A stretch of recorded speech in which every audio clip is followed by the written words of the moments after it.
Good morning. Kasं काय Nashik? I was told that I was going to speak after 2 hours, so I'm 2 hours late to be ready. But since I've been called on stage, let me share with you what I feel about how we are doing as a startup economy in the country, and then what does Maharashtra really need to do in order to kind of be the number one at this game. Now, if you purely look at statistics, in the 1,20,000 startups that are registered in India, I think largely the highest number of percentage of startups are registered in Maharashtra. So Maharashtra clearly is the startup capital. But the registrations are there. But then still Bengaluru or some other places are considered as the startup ecosystem leaders. And the reason why that has happened is that over the last, say about, now we are in 2025, about last 25 years, initial part of 2000 to 2014-15, we did not pay a lot of attention in creating the necessary infrastructure, getting you guys the necessary capital so that you can achieve your dreams, not getting enough incubators and accelerators in place, not placing startup as an important constituent to our journey to becoming a $5 trillion economy in India and a $1 trillion economy for Maharashtra. And we somewhere lost the game. But as we progressed and as the initiative of Startup India and Stand Up India was led by the Honorable Prime Minister, every state is trying its best to up their game so that we can be more useful to you. You are the reason why this event exists. You are the reason why we believe that we will end up having a thriving economy. 67% of our population, my friends, is less than 27 years of age. We are the youngest nation on this planet. And there are some very strong inherent strengths we have. We know how to work in very limited resources. We have a way to get around things, to get a solution in place. Some people call it the Jugaad technology. But the key here is that we might be number 2, number 3 in some of the other sectors, but when it comes to aspiration, we are probably the most aspiring country on this planet. And the reason why I say that is because the numbers are there to tell. Maharashtra is already a $516 billion economy. We generate roughly about $60 to $70 billion in revenue every year. So we are a very thriving economy. And this was predominantly led by large industries, infrastructure players, chemical factories, pharmaceutical giants, telecom factories, and so on and so forth. But where does the next level of growth come from? It comes from you. It comes from your entrepreneurship. It comes from your courage and conviction. So really, why am I here today? I'm here today to tell you that Government of Maharashtra stands firmly behind you, and it will do everything possible to make sure that we provide you the necessary tools, ecosystem, and the resources so that you achieve your dream. And what is in it for us? When you achieve your dream, we are very happy because our economy is going to thrive. And each one of you, each of your companies has the potential to be there. Forming an ecosystem is a very dedicated process, my friends. It doesn't come overnight. There are some fantastic entrepreneurs here who have spent the last 20-25 years building big companies, They have gone through a lot of cycles of pain, difficulty, falling back, getting up, standing again, and then raising their claim that they will not give up. The spirit of persevering, the perseverance is the only quality that you need to have, irrespective of whatever profession you are in. Because things are not going to be rosy. They are not going to be easy. Even if you come from a legacy, let's say your father is a very big industrialist, or your uncle is, in the government, or you have some very good connections, you may get the initially door open. Your door will open faster. But there's a great saying by a great Nobel laureate. He said, water finds its own level. पानी को अपनी औकात मालूम है. तो अपनी औकात अपने को खुद को डिसाइड करनी है. समाज को डिसाइड नहीं करनी है, इन्वेस्टर्स को डिसाइड नहीं करनी है. If you know that your product, your service has it to kill it, then you have to be at it. Because you first need to back yourself before anybody else backs you. You need to believe in your product and service before anybody backs you. Government of Maharashtra was very early in its age to set up a very robust startup ecosystem. And that stems from the fact that we are an entrepreneurial state. We are the most urbanized state in the country. We are number one. We are the financial, economic, entertainment, commercial capital of the country. But we have a large regional economic imbalance. And what I essentially mean by large regional economic imbalance is that while Pune, Mumbai, Thane, Nashik to some extent, yes, and Nagpur have thrived, large parts of Maharashtra have not received the fruits of our economic prowess. And it is incumbent on officers like me and the government at large to make sure that we work to reduce this economic imbalance. But please remember, there is a concept in economics called as inelasticity. So if I decide to, let's say, put up a semiconductor plant, which is like a huge billion-trillion dollar investment, it is going to take me an entire age and time to get to that point where it will start producing, and it is required. But you guys are very nimble-footed.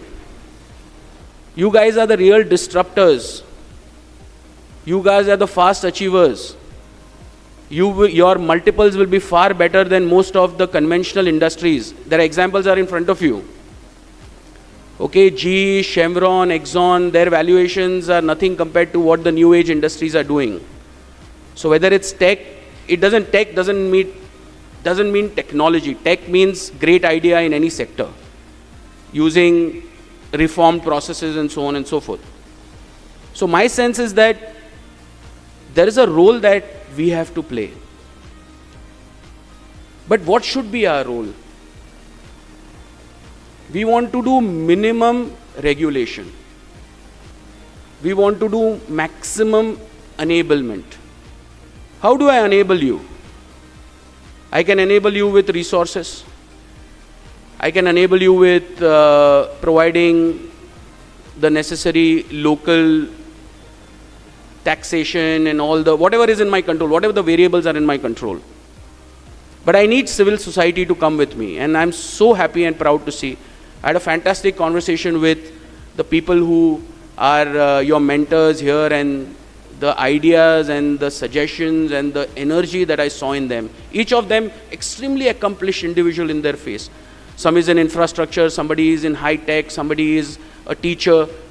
And they are so passionate about changing things for you because they have gone through the difficulty and they realize how tough it is. So they are telling the government, wake up, listen. These are the things that we need to do. And if we do that, then everything falls in place. And in a nutshell, that's what ecosystem is all about. Ecosystem is a very nicely written word What it essentially means is that just enable, get the like-minded people and their skills and their tools together so that you can achieve your dream. Remember, the goal has to be very clear. The outcome of what happens is a political gain for politicians. And that's fine. But the first outcome has to come. And in order for us to derive the necessary outcome, policies have to be in place. Simple things like access to funding. Simple things like getting the necessary permissions.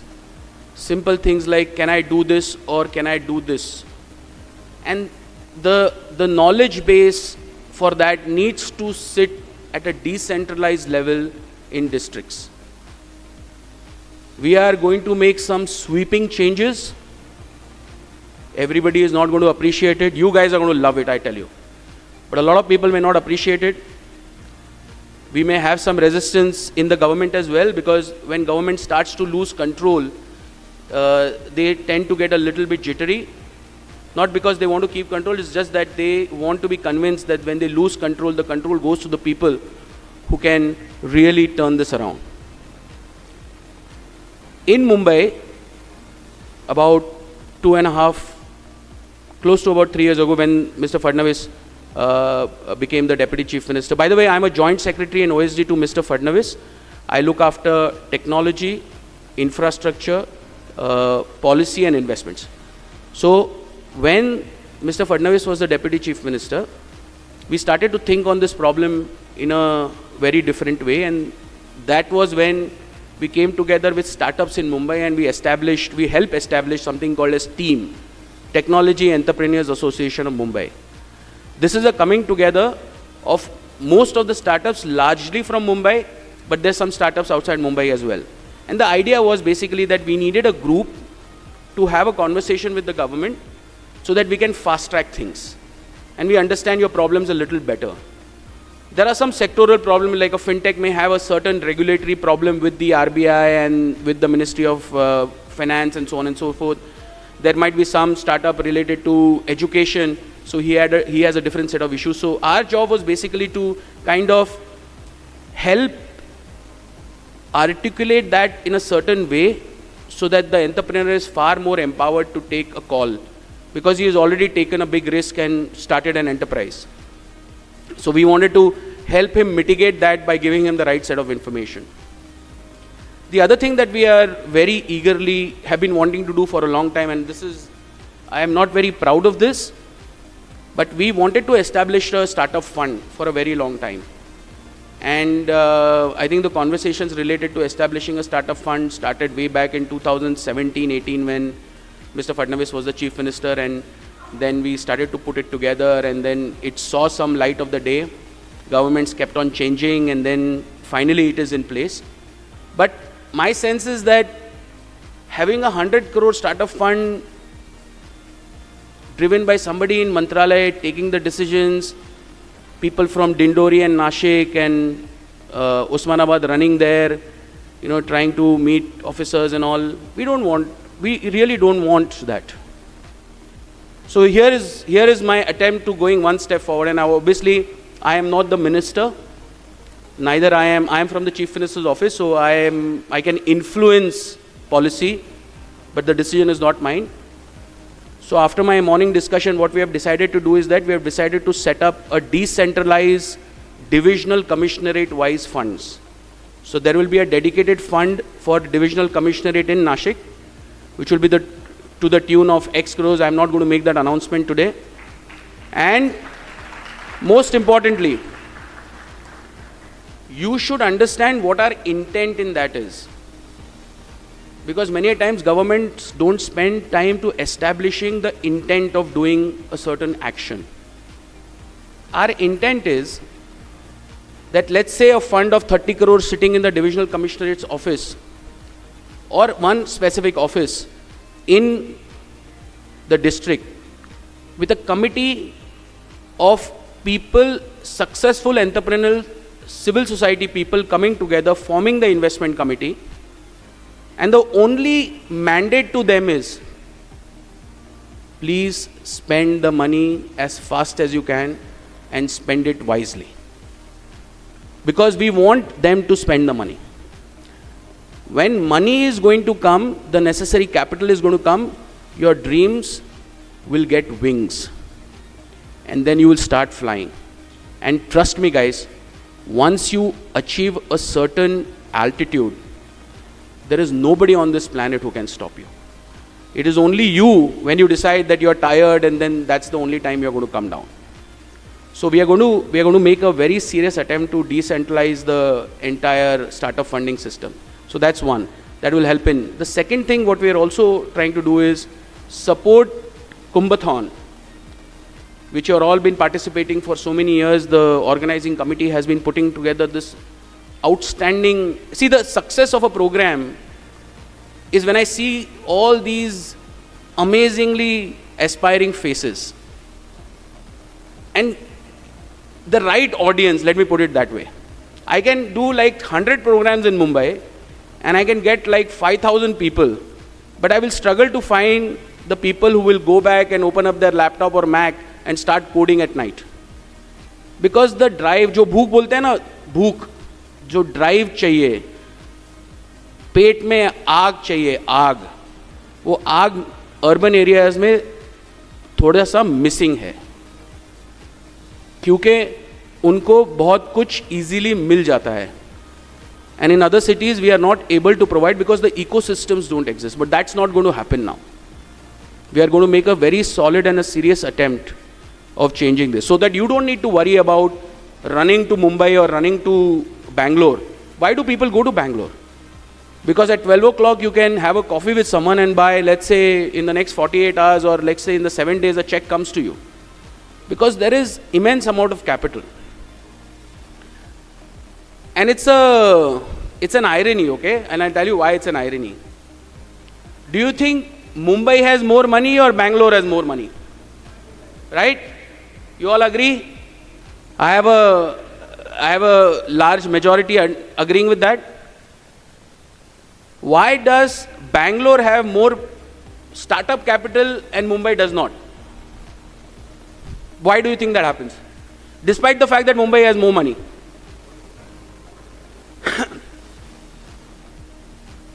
Because Mumbai investors understand equity markets better. They have 50,000 times more capital than all the funds put together in Bangalore.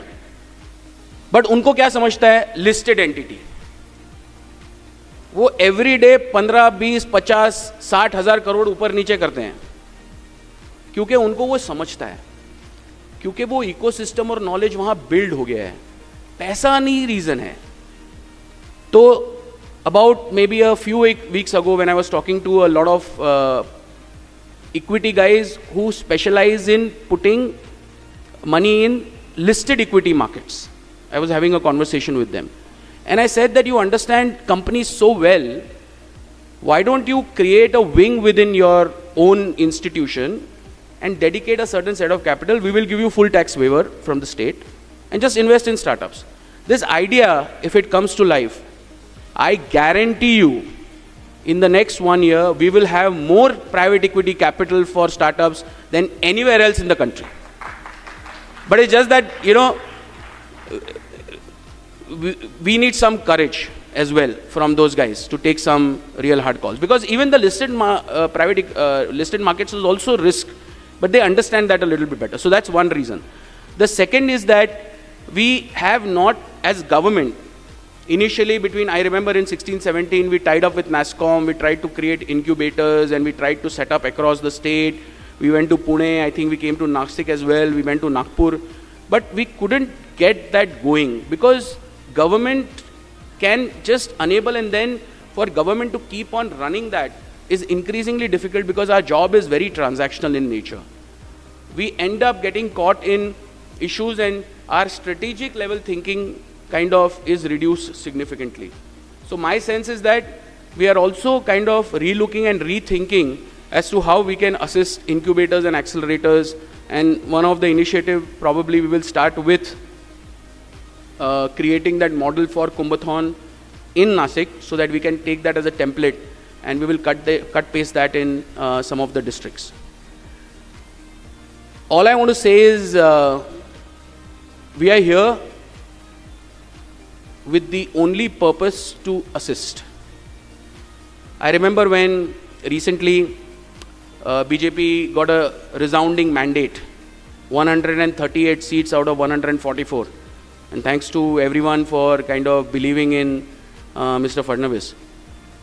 The first statement that Mr. Fadnavis made was that our result is historic, unprecedented, and exemplary. And in 2029, these are the three words: historic, unprecedented, and exemplary are the three words that people should say about our government. And I am promising you today that we will not leave a single stone unturned to make sure that you contribute. It is the SME sector, it is entrepreneurs like you, it is all of you people who are going to be the major driving force for our economy. If we have to achieve a $1 trillion economy goal, there is only this much that conventional industries can give us. Beyond that, it is you, my friends.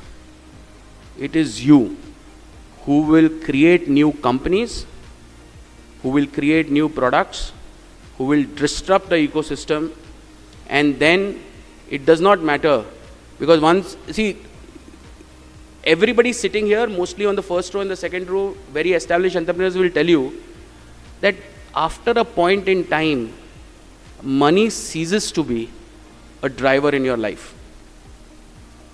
Once a certain level of administration of salary, your children's education is taken care of, you have a car, you have a house, money ceases to be an important factor what drives you. These are certain necessities to live a life where you have education and healthcare. Then it is about your drive to change the society. And that's why they all are here. Because for them, they have achieved what they needed to do. Now they are working hard to help you achieve what they took such a big time. And that's a great contribution by them. So one very big round of applause to every single person who has put together this program, who has come, dedicated their time. Some like Dr. Askar, who has come from the US, and then we have people like Sriram and some of the others who have also come from the US. There are some people from TCS, and there are so many different people from wide variety of areas. Amit from MSINS is here, and they have all come here, and their only objective is for you to succeed. You win, we win. It's simple. So are you guys ready to win? Thank you so much.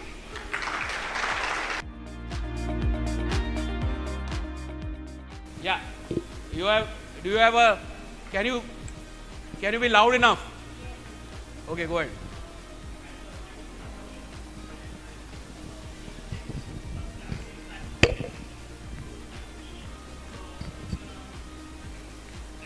Hi, my name is Abhijit. I'm building a travel tech platform. I was speaking to a couple of people around, and what I came across is that we have the solution. We understand there's a problem, and government is aware of the problem. We want to implement the solution, but there are certain solutions which is not directly linked with the government, where government intervention is not there. It's either the private players, or it's basically you have to implement your solution with private players. So how is government facilitating those interactions or enabling us to implement the solution? Because if we go and implement the solution at individual level, it will not be possible to implement the solution very quickly. We understand that Kumbh is happening, there's a bigger problem in hand in 27.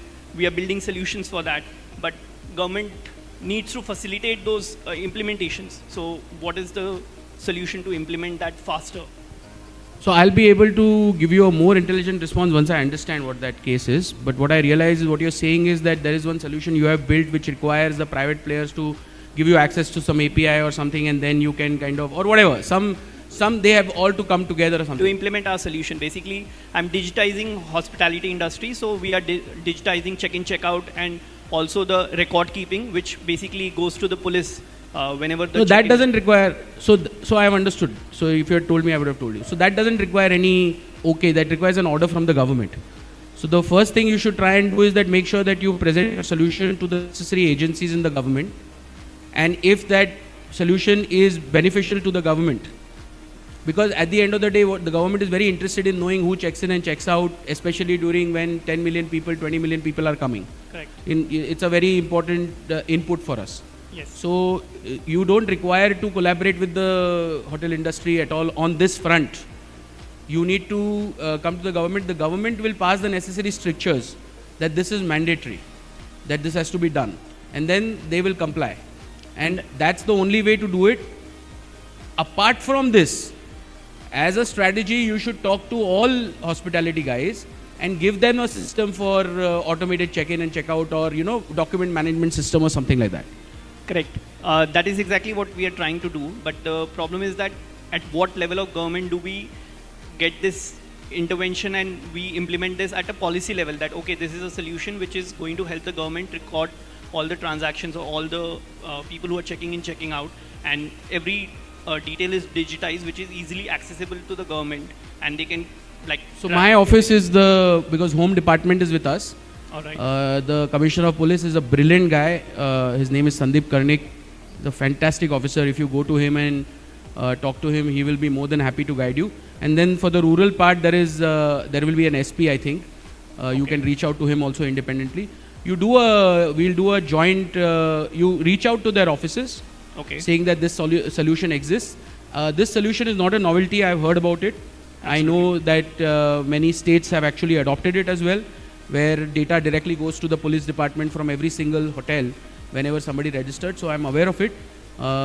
Would love to see your solution. All right. Thank you so much.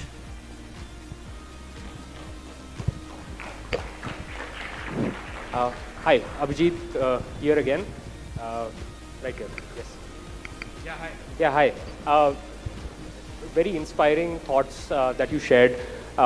One thing, I have a deeper question on that aspect. So we've been doing a lot of entrepreneurship education initiatives on the grassroots, primarily working right from the likes of ITI, polytechnics and stuff like that.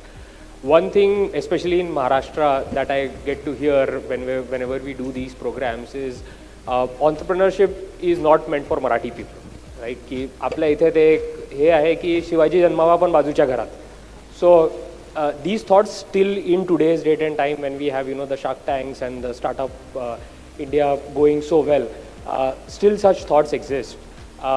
What would be your suggestions towards making this shift, and especially because these thoughts come from the heads of institutes, right? The people who are heading these incubation or education institutes, and when they have these thoughts, how do we expect the students to actually come up strongly with an entrepreneurial idea and then get that support within the institute itself?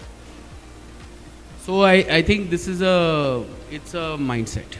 Absolutely. And it has existed in our largely across the board, not necessarily Maharashtrians, but across the board in society for a long time. And you know the reason for that. The reason is because typically if I talk about, let's start with parents, because then let's move to institution heads. Parents typically want low risk situation for their kids. I think scenarios are changing a lot today. I'm a parent of a 15-year-old. So scenarios are changing, but my parents took a very different view. I never wanted to be an engineer, if you ask me. I was good at mathematics and good at grades, so I ended up being an engineer. But if I had a choice at that point in time, I would have done something else, like economics or something. But my parents felt that it was safe to do that. My sense is, and this is for all of you guys, because you're all students, my sense is that the only person that you should, apart from your parents, that you should listen to is yourself. And but there is some method in this entire madness called education. Okay, there is a method in that. Okay, it teaches you certain very important traits which are essential for your life. Getting up early in the morning, going to school is a trait. Okay? It builds some level of discipline. Sitting through boring or non-boring lectures for a long time is also a trait. It helps you become either a passive or an active listener. Okay? Finishing your course, like, making your bed or, making sure your clothes these are all important traits. So there is some structure to education. It helps build certain traits. It may not help build your career for everyone, but it is essential. So I am not a great fan of saying that, follow your passion. Yes, of course, follow your passion. But then you need to have some framework of something in mind before you decide to follow your passion. Because passion is an extension of what you intend to achieve once you are firmly on the ground and trying to do something. Because following your passion without really kind of, putting together something or having the necessary framework in your mind can be a little risky, can take a longer period of time. Eventually you may be successful and you may write a book and absolutely it will work. But if you want to increase your chances of winning, then you need to do a little bit of the more conventional things that increases your chances of winning. That's all I'm trying to say. I mean, whatever path you take. As far as head of institutions are concerned, yes, they tend to kind of inculcate children in a certain way. It's too above my pay grade to kind of tell the principals of school and everybody, but I would say that just follow your, keep on doing what you have. We can't change people's mindset. We can do it by good work. Absolutely, sir. One suggestion would be that the way that there are a lot of these incubation trainings that happen for incubation managers and stuff. Could there be some similar initiative that can happen for school college heads as well, that helps them sensitize towards the topic itself and understand what are the opportunities? Because I think that also stems from the fact that there is a certain set of ignorance or understanding gap that, what a career could be as an entrepreneur, and that is why they have certain thoughts towards that. If that could be a potential addition towards your initiatives, I think that's a great suggestion. Thank you.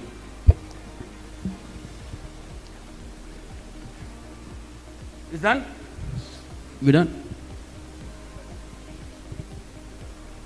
Okay, we'll take one last question. Okay, one last question, please. Thank you. Yes, sir. Hi, my name is Suhas Zategaonkar. In the total GDP, there are two major factors. One is industry, another is agriculture. The industry contributes more about the money to the government. They give more taxes. Agriculture gives a more job to the... That is absolutely right. As a startup, I want to know, or everybody wants to know, what are your plans to addressing rural or agricultural startup? Because that gives more jobs. And the major intention of the Prime Minister for startup is to give a job. So agriculture is a booming industry, including IT and lot of things are.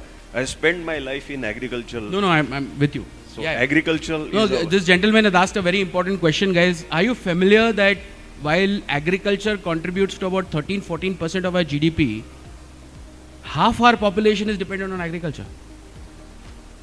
We have about 1.6, 1.7 crore farmers listed because we do the DBT, so I exactly the number to the last.